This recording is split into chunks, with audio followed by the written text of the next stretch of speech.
I'd like to welcome you to the Madhyamaloka Buddhist Centre here in Birmingham, United Kingdom.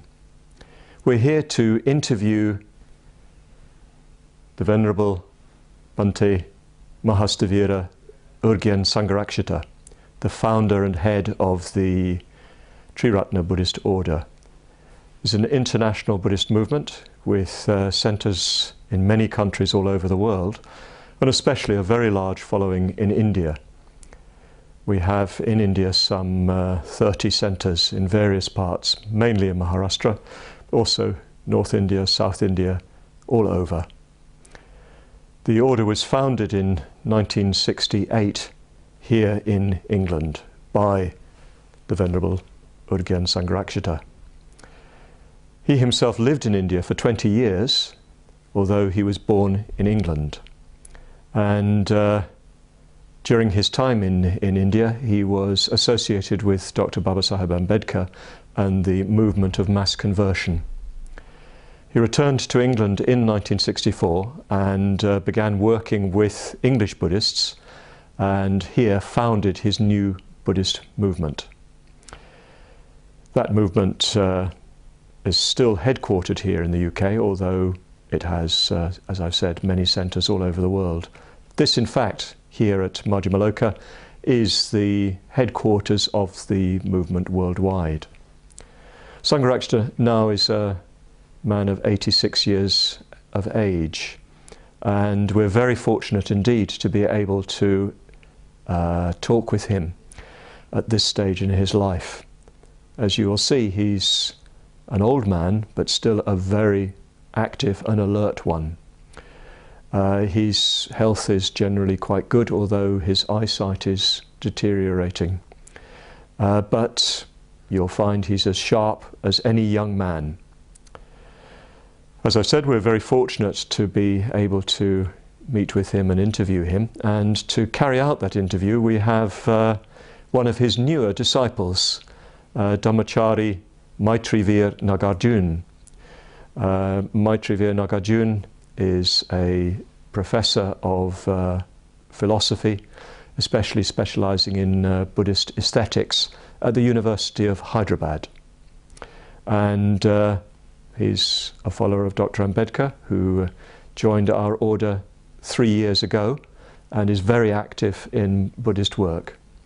He's here at the moment in the UK in order to pursue his studies in Buddhist aesthetics.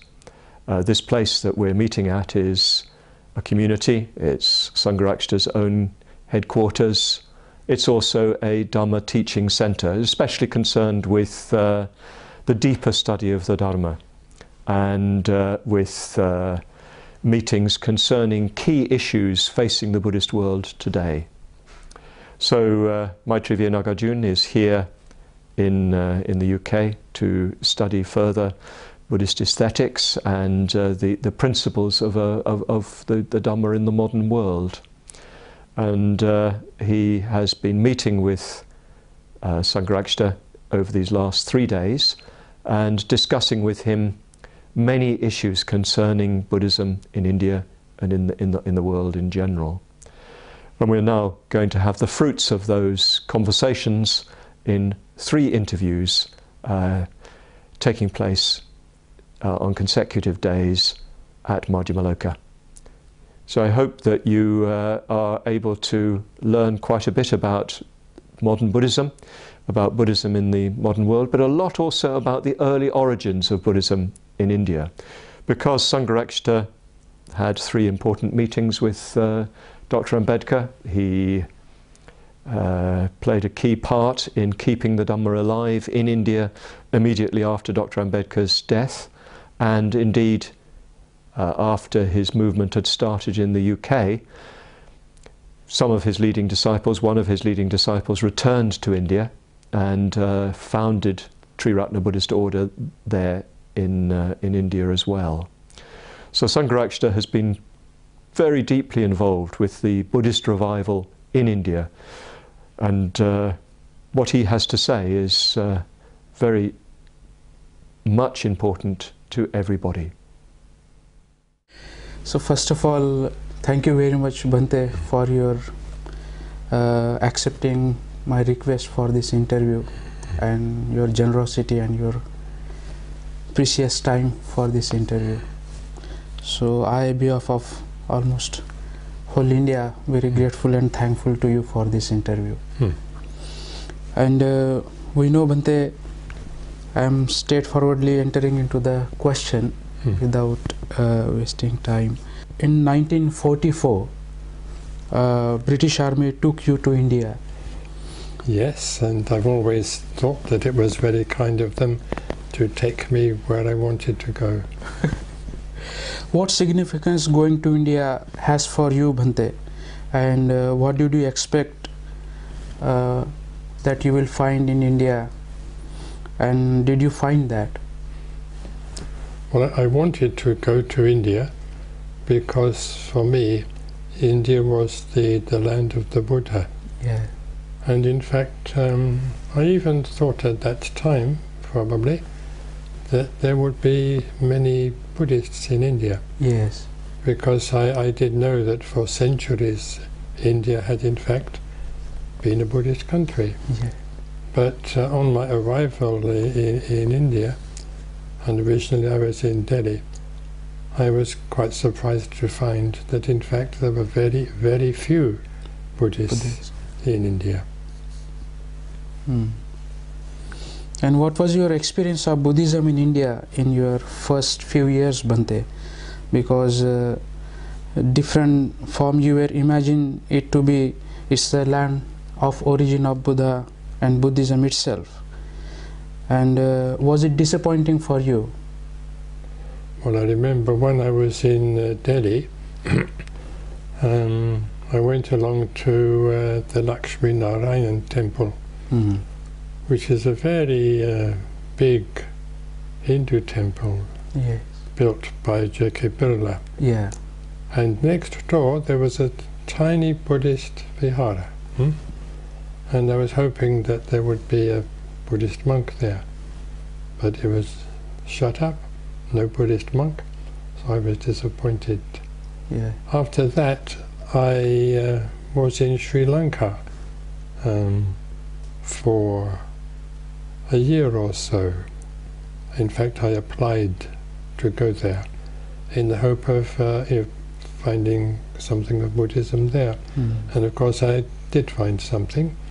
I went to Kandy, where there is the Dalada Madagawa, the famous Temple of the Tooth, which I saw.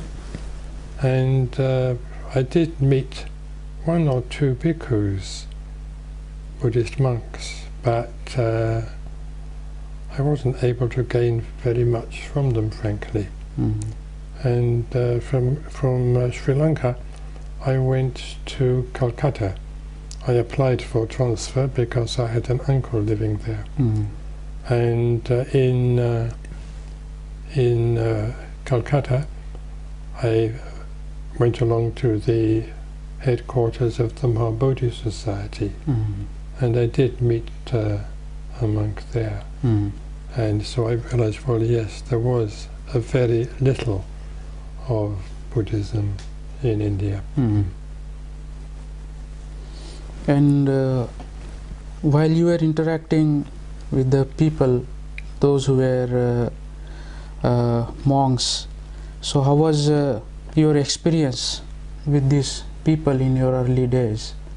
And also with the few Hindus, when you met them, for example in Ramakrishna Mission or other institutes or other non-Buddhist spiritual practitioner, when you show your interest as a Buddhist, so how was their response to you, Bhante, you being Buddhist?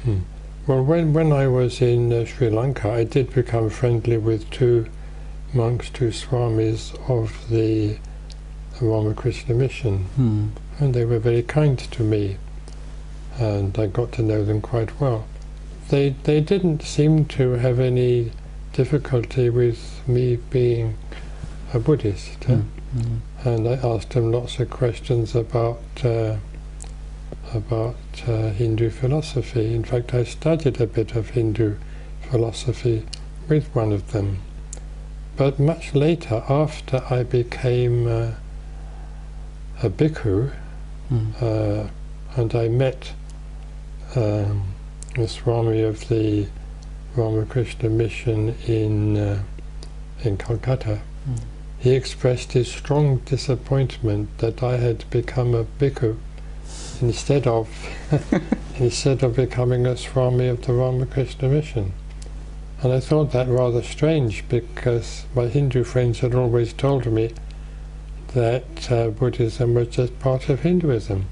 So if it was part of Hinduism, why should they be upset that I should become a bhikkhu? So I found a certain contradiction in their attitude. And I think that was true of many Hindus. And I used to say in those days that my impression was that Hindus thought it was okay to worship the Buddha, but you mustn't follow his teaching. That was the impression I got. So, were they confused with the understanding of Buddhism of that time, Bhante? Because it seems they were not clear about the Buddhist understanding by considering it as a part of Hinduism. Well, many educated, that is to say more westernized Hindus, were aware that India had once been a Buddhist country, but they tended to see Buddhism as just part and parcel of Hindu culture. And even some scholars who knew something about Buddhist teachings and Buddhist texts, they usually did still cling to that idea. And we know, Bhante, I'm just moving further, that you traveled extensively in India and visited many Buddhist places like Lumbini, Bodh Gaya, Sarnath, Nalanda, Kushinara and other places, which were treated very respectfully in Buddhist culture. So how did you find these holy places, Bhante, at that time when you visited places from the life of the Buddha, and they were surrounded by the Hindus, and they were treating these holy places as the Hindu holy places, basically, because of... Was it disappointing to you, and did it encourage you to do more for the Dhamma? So I visited the Buddhist holy places, especially the four principal ones, must have been 50, 60 years ago. Yes. And since then, I gather many changes have taken place in these holy places. I remember in particular Lumbini. When I visited Lumbini, which I think must have been in 1947, there was virtually nothing there to show that the Buddha had been born there. There was the Ashoka column, with the inscription, "Here the Blessed One was born." So yes, the column was there, set up by Ashoka. And there was a very tiny, tiny temple with a sort of image or plaque in it of Maya Devi giving birth to the Buddha. And there was an old woman looking after that little, well, it was too small even to be called a temple, it was more like a little room. And I asked her, well, what is this? Who is this? And she said, oh, it is some goddess. And I saw that it was daubed with red paint, like Hindu, like a Hindu image. And there was a Nepalese government rest house, but apart from that there were just heaps and heaps of bricks. So this is what I found in Lumbini. And of course I was also a bit disappointed in Bodh Gaya. I first visited Bodh Gaya in, I think it was 1949, with a bhikkhu of the Mahabuddhist Society who was working in Sarnath. and there were two things that disappointed me very much.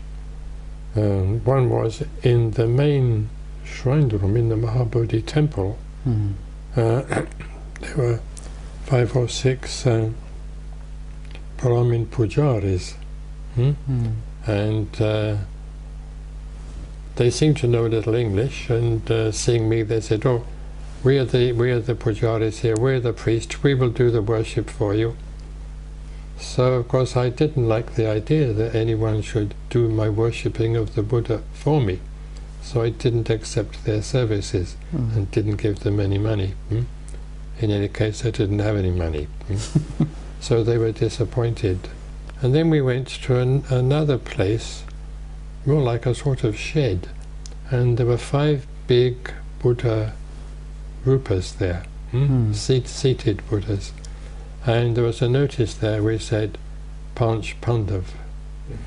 Panch Pandav. Yeah. So Sangharatna, who was with me, he became very annoyed. And these images were covered with cloths, draped with cloths, again like Hindu images, and he pulled them all off and threw the cloths on the ground and stamped on them. He was so displeased. So this was what happened on my first visit to Bodh Gaya.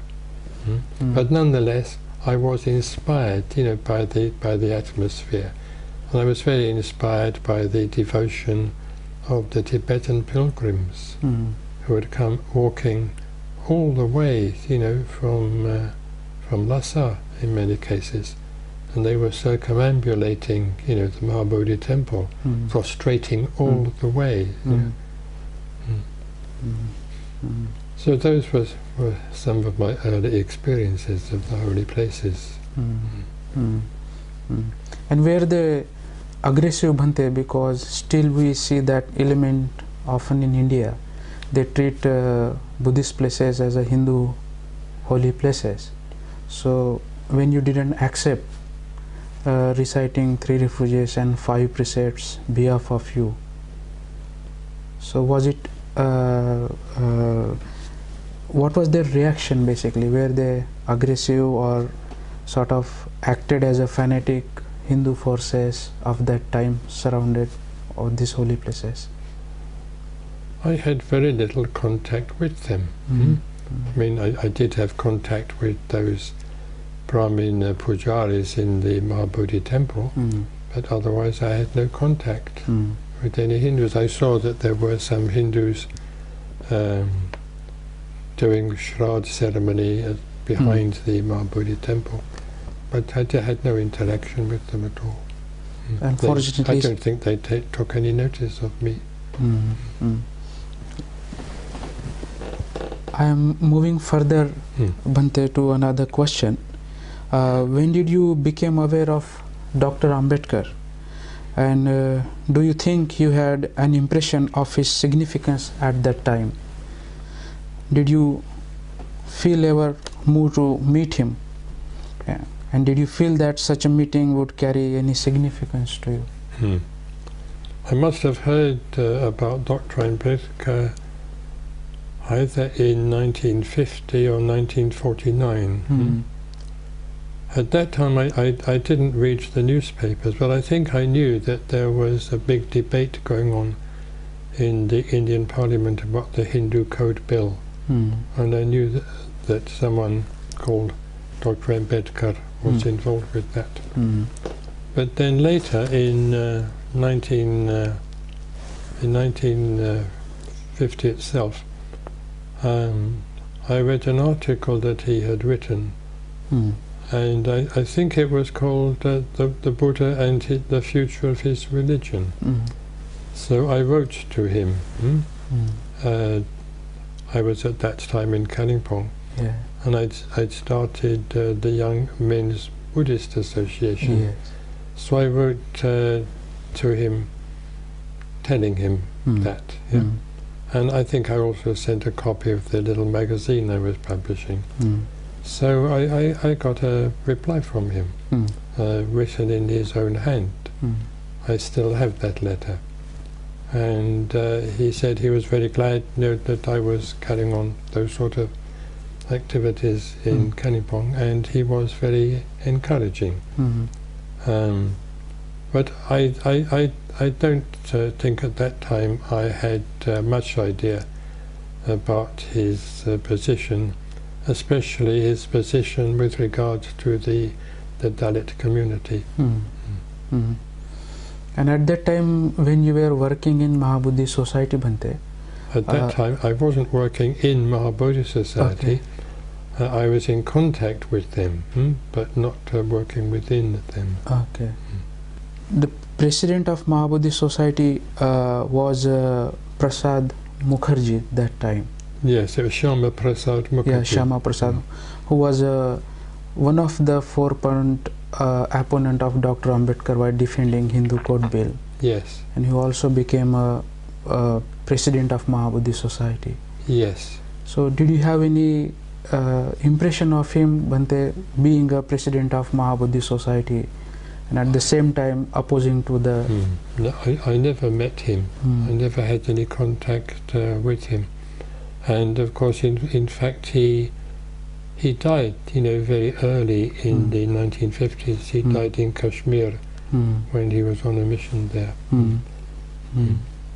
So, moving more further about Ambedkar, Bhante, and we heard Dr Ambedkar was very strict and always to the point, and very forceful and fearless in character. You describe in Ambedkar and Buddhism, Bhante, about him that it was a great black storm cloud that might discharge thunder and lightning at any minute. So what was your impression of him, Bhante? Well, that was my impression, yes. Because he didn't smile. And I noticed, the first time I met him, I was just waiting to talk to him, and I noticed how he was reacting with the people who came to see him. There was, there must have been 7 or 8 people in a group came to see him, and he received them, but he wasn't smiling. He still looked very grim, and they tried to put garlands, marigold garlands, over his head, but he just pushed them aside like that. He didn't seem particularly pleased. In fact, he may have been frowning a little. So he did give an impression of being a rather stern, grim sort of person. And could you say more about his second and third meeting with you, Bhante? My second meeting with him took place at Siddharth College, in his room. At that time, his wife, his second wife, was with him, and he was sitting behind the desk. So when I entered, he said, "Oh, I'm sorry, I can't get up to receive you. I've got very bad arthritis in my legs." So I thought from that, well, he may be stern and grim, but he's basically a very polite man. That was my impression. Yeah. And so then we had some talk. And I think it must have been on that occasion, yes, it was on that occasion, he asked me if I would be ready to give a talk or give a lecture to some of his followers. So I said yes, I'd be very happy to do that. And so he arranged for me to give a talk. And when you met him last time, Bhante, after his conversion, I think, and he was, you were taking some delegates to him in Alipur Road, Delhi.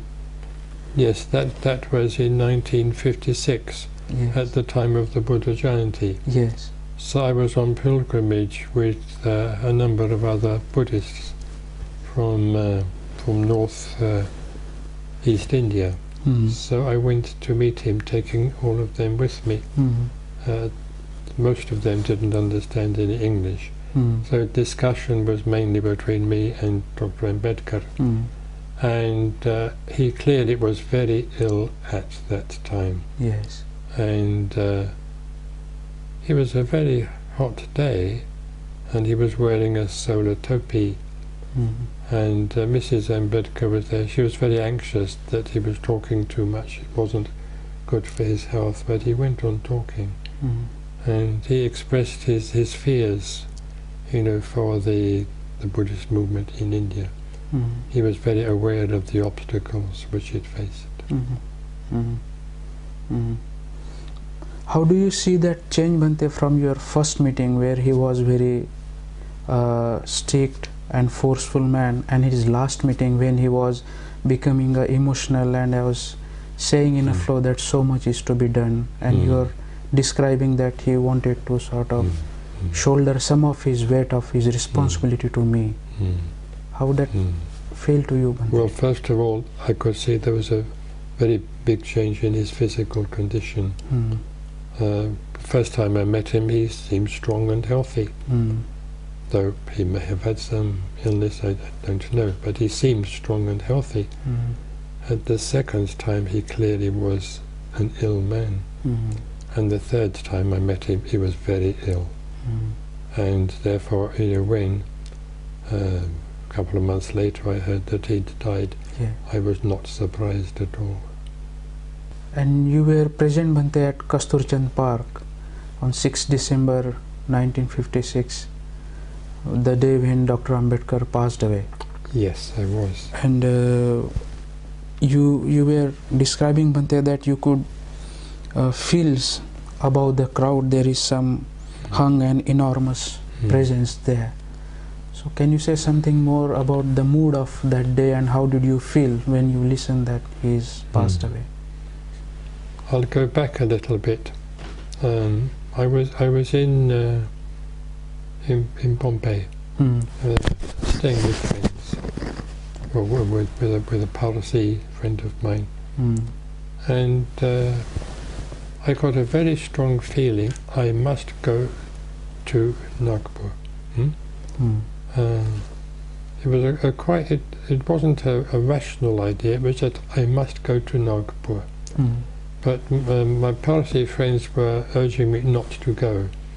They thought that I shouldn't go at that time, and if I did go, something bad would happen.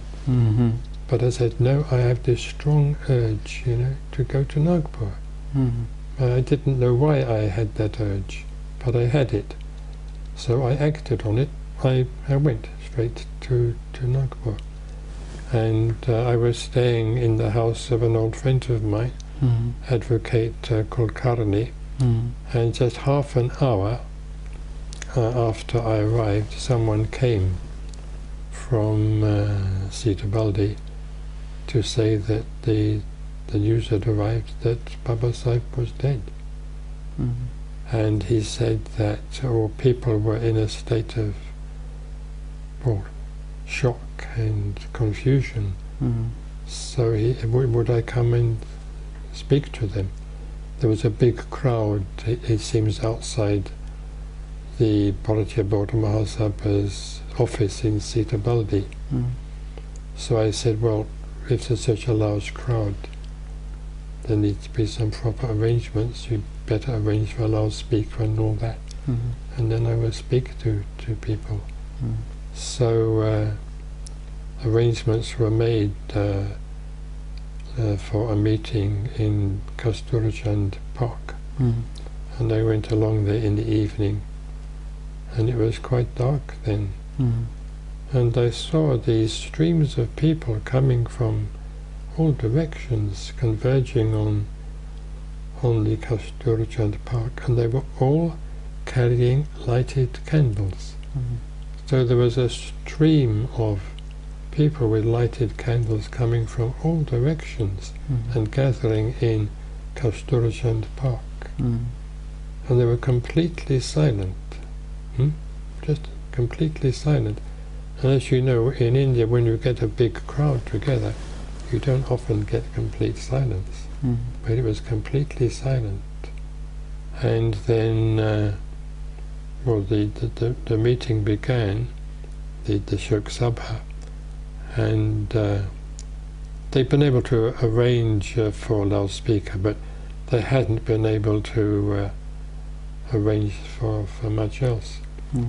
And there were several speakers but the speakers were so overcome by emotion that after speaking just for a few minutes they broke down.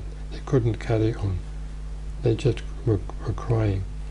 So many people in the audience were also crying, all shedding tears. So 2 or 3 speakers, tried in that way.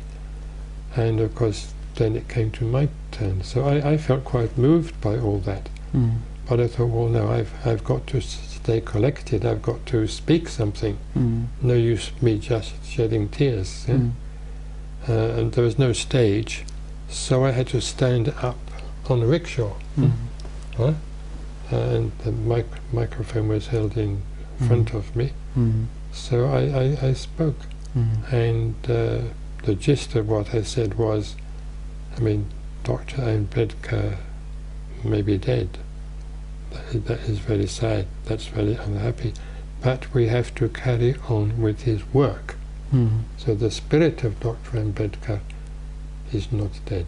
And his work must continue. So people told me afterwards that they'd all been very encouraged by that. And some people even said that on that day, with that speech, I had saved the Dharma for Nagpur. This is what they said. But then I must also say that while I was giving my talk, I felt as though, it's very difficult to explain, I felt definitely as though in a way Dr. Ambedkar was there. But a very great big Dr. Ambedkar, a very great big sort of Ambedkar consciousness, sort of hovering over the meeting. That's the sort of feeling, the sort of experience that I had, quite definitely. So I stayed in Nagpur for 4 or 5 days, and I gave many talks. I tried to get around to all the localities. I must have given about 35 talks. And in every locality I gave the same message, that Dr. Ambedkar is dead, but his work must carry on. People must fulfill his legacy. That was the message I gave. Yeah. So could tell you something more about the account of his first meeting, Bhante? Yes, well that first meeting took place in Urgyen. Dr. Ambedkar's residence in Dadar. And I was there sort of waiting my turn to talk to him, as I've mentioned a little earlier. And I was a bhikkhu then, of course, and wearing my yellow robe. So as soon as we had exchanged greetings, Dr. Ambedkar said, in an almost belligerent sort of way, why has your Maha-Buddhist Society got a Brahmin for its president? So I said, this is not my Maha-Buddhist Society at all. I said, I don't belong to it. And one of the reasons I don't belong to it is that it's got a Brahmin for its president. But I do cooperate with it. And I hope that one day it will have a Buddhist for a president. And actually, some years later, the Maharaj Kumar of Sikkim was elected as president, with some help from me, I must say. But when he was elected, some of the Hindus connected with the Maha-Buddhist Society said, oh, these Buddhists are very narrow-minded. They want to have a Buddhist as president of Maha-Buddhist Society. So I was quite astonished by that they should think it narrow-minded. That after 2 Brahmin Hindu presidents, we couldn't have a Buddhist president without being narrow-minded and sectarian. Yeah, after that what happened, Bhante? Well, after that, Dr. Ambedkar became, I won't say he became more amicable, but he lost his belligerent look. I can't remember what other conversation we had. I don't think I stayed very long because I could see that he was busy and there were a lot of people were waiting to see him. But anyway, I had made the contact, established the contact, and a few years later, you know, when I was in Bombay, I made arrangements to see him at Siddharth College, as I've related. And Bhante, what was the situation of Buddhism before Dr. Ambedkar's conversion? Well, at the time of the Jayanti, the 2500th anniversary of Buddhism in Delhi, there was a lot of interest among the more educated Hindu public in Buddhism and in the Buddhist past of India. And all the English language newspapers, and I think many vernacular newspapers, brought out special supplements. And I was invited to contribute an article, I think it was the Hindustan Standard. So I wrote an article, quite a long article, called "Is There Buddhism in India?" Well, in effect, I said no, there isn't any Buddhism in India. There's a little bit of Buddhism up in the north-eastern corner, a bit more in the northwestern corner, but really there's no Buddhism in India, not active Buddhism. Just a very, very few, you know, practicing Buddhists here and there. And of course I made the point that Hindus regard the Buddha as the Navamatara, the ninth incarnation of Vishnu. And I said that this was very displeasing to Buddhists. They didn't like to hear that. So this article created a little bit of a stir. And there's also another occasion I must talk about in India,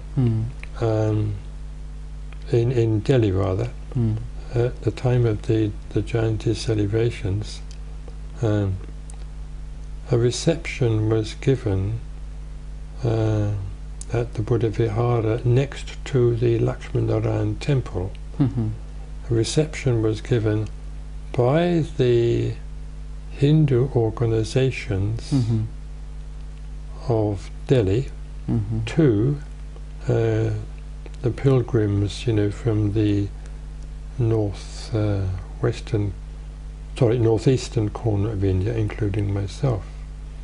So we sat there and we were held there at these messages and speeches of welcome, but they were all making the point: Buddhism is just a part of Hinduism, it's just a sect of Hinduism.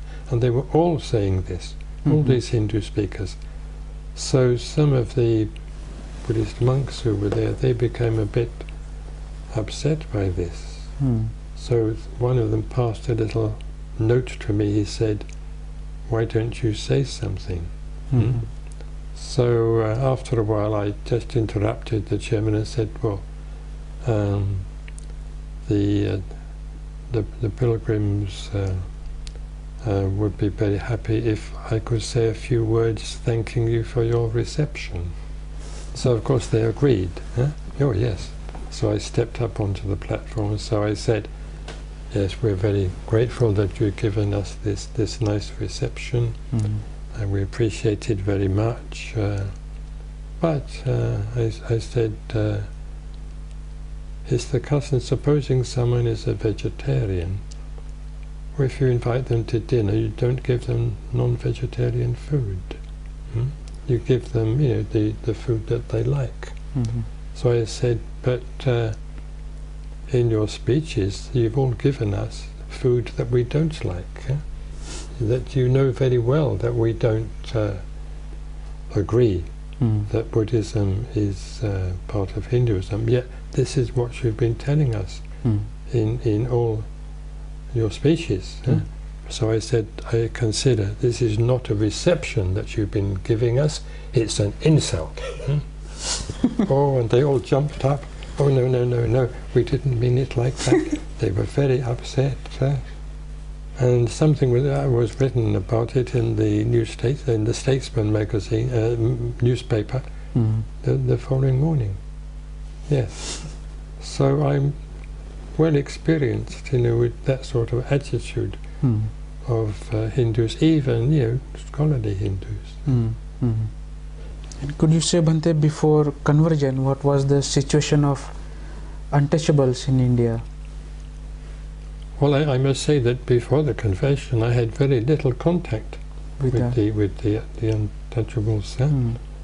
I knew in a general way that yes, there were untouchables, but and in the course of my travels in India, I mean, before I became a Buddhist monk, I did come across places where there was very strong caste prejudice, and where there was not only untouchability but unseeability.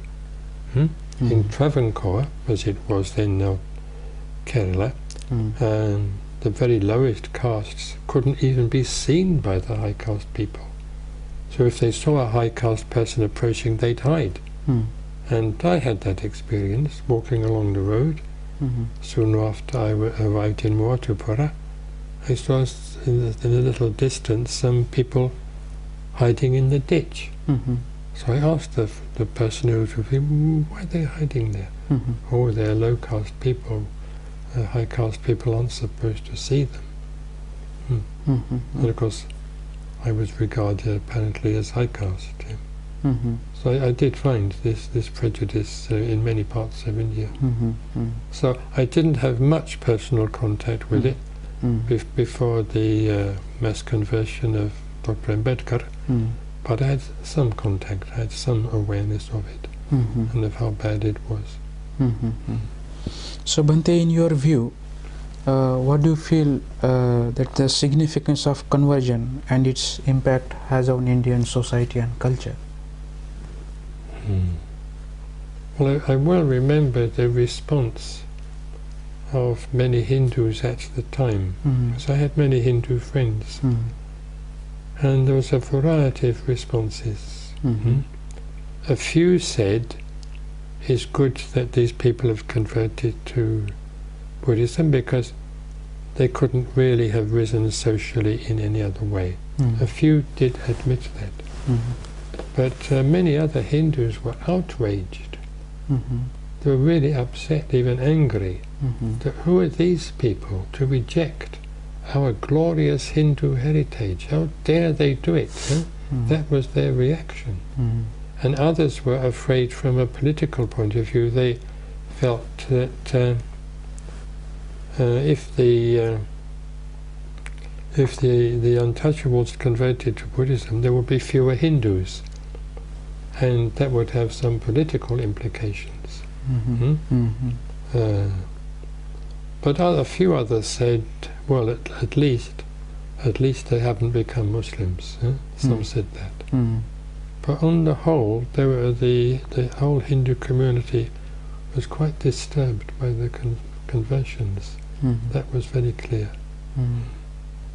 And how does it help, Bhante, to emancipate the ex-untouchables? Because it's a quite significant phenomena happen in the modern history of India with the embracing of Buddhism by Dr Ambedkar. Well, it's well known nowadays that in Maharashtra, those Dalits who converted to Buddhism through their faith in Dr Ambedkar 40, 50, 60 years later are much better off in every way. They're better off economically, better off socially, educationally, and of course they have the Dharma. And what could be a greater gain than that?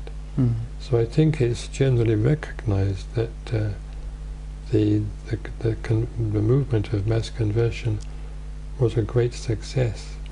not just from the religious point of view, but from the social and economic and educational point of view as well.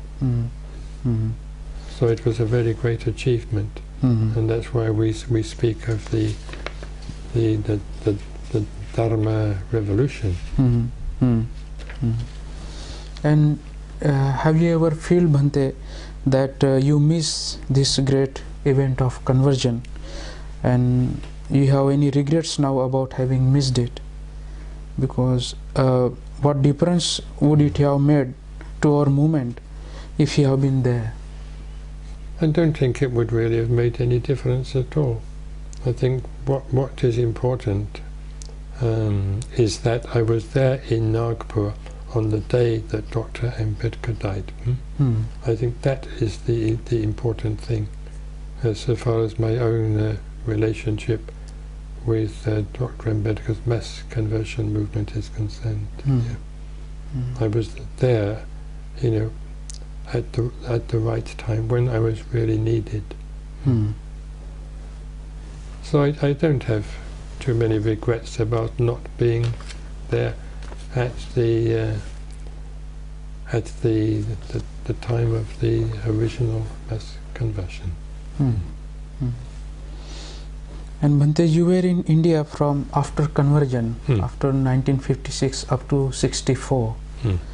So were you able to contribute after Ambedkar's death in his conversion movement? And what else did you do during your stay in India, especially from 56 to 64? Well, I was then based in Kalimpong, but I divided my time between Kalimpong, where I studied the Dharma, practiced meditation and wrote books, and my lecture and preaching tours in the plains. And my lecture tours and preaching tours were mainly among, Dr Ambedkar's followers, because they had converted to the Dharma, converted to Buddhism originally out of faith in Dr Ambedkar, without knowing, in many cases, very much about Buddhism at all.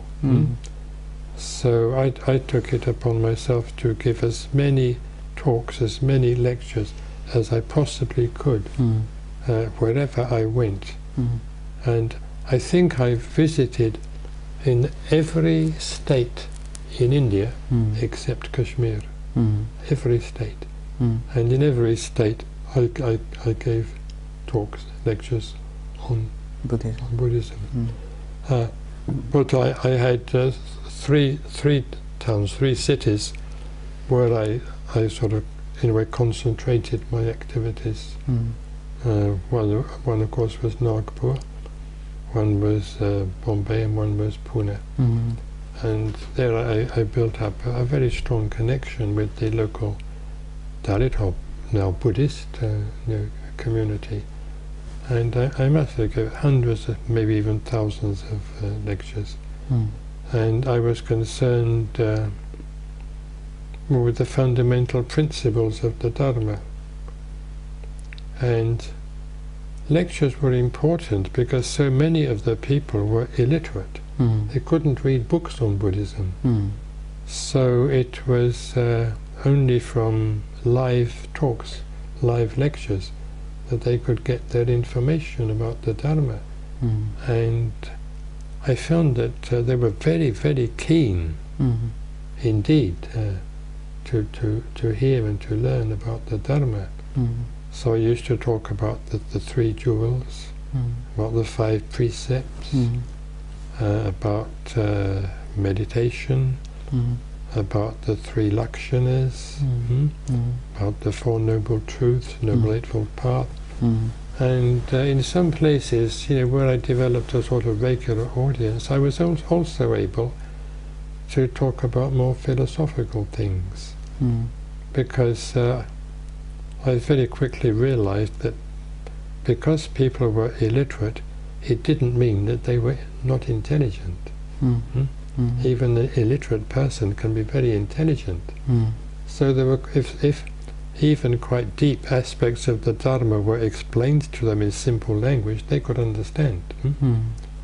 So that was how I spent many months touring around. But also, of course, there was another side to it. I had to remove certain misunderstandings about Buddhism, or certain wrong beliefs and practices which were being carried over from the days when the new Buddhists were Hindus. For instance, I used to talk a lot about the evil of the dowry system. That is to say, the system whereby the father of the girl has to pay money to the bridegroom or his family. And of course many people used to get into debt and borrow money so that they could pay the dowry. And sometimes the debt was handed on from one generation to another, and the family never became free from it. So I spoke very strongly against dowry system. I also spoke very strongly against spending too much money on the wedding ceremony.